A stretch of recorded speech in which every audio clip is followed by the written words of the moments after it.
Netflix पर एक series आई है जिसका नाम है एडोलेसेंस। 4 एपिसोड्स की सीरीज है। रिलीज के कुछ घंटों बाद ही इसकी भयंकर तारीफें हो रही है।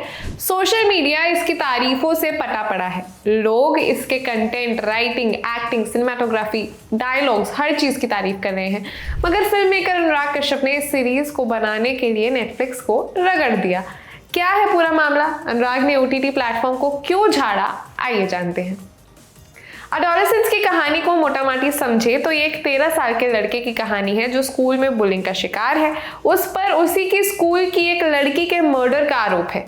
अब उस लड़के के खिलाफ जांच हो रही है। इस मर्डर मिस्ट्री में साइकोलॉजिकल एंगल भी है।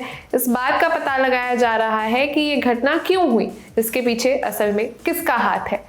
एडोलेसेंस की खास बात यह भी है कि इसके चारों एपिसोड्स को सिंगल टेक में रिकॉर्ड किया गया है, जिसे टेक्निकल भाषा में हम कॉन्टिन्यूअस शॉट भी बोलते हैं। अनुराग कश्यप इस बात से नाराज है कि नेटफ्लिक्स इंडिया को अगर इस तरह की स्क्रिप्ट के साथ अप्रोच किया जाता तो वो या तो उसे रिजेक्ट कर देते या बस 90 मिनट की फिल्म बनाने की अनुमति देते। अनुराग ने अपने पोस्ट में लिखा, मैं एडोलेसेंस को देखकर स्तब्ध हो गया हूं। मुझे जलन हो रही है कि किसी ने इस तरह की चीज बनाई।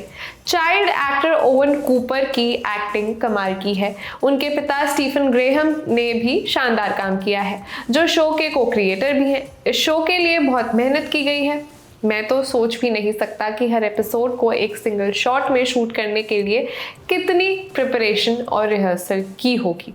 अब मैं अपनी बात करता हूँ। टेड सरांडोस, जो कि नेटफ्लिक्स के CEO हैं, उन्होंने कुछ दिनों पहले एक पोस्ट किया था जिसमें कहा था, हमारे पास कभी कभी ऐसे लोग आ जाते हैं जो किसी नए तरह के कंटेंट को दिखाते हैं, खुद की क्रिएटिविटी को पुश करते हैं, खुद को चुनौती देते हैं। यही उनके करियर को परिभाषित करता है। मैं आशा करता हूँ वो इस बात को मानते भी हों, क्योंकि नेटफ्लिक्स इंडिया के नज़रिए से तो ये बिल्कुल उल्टी बात है।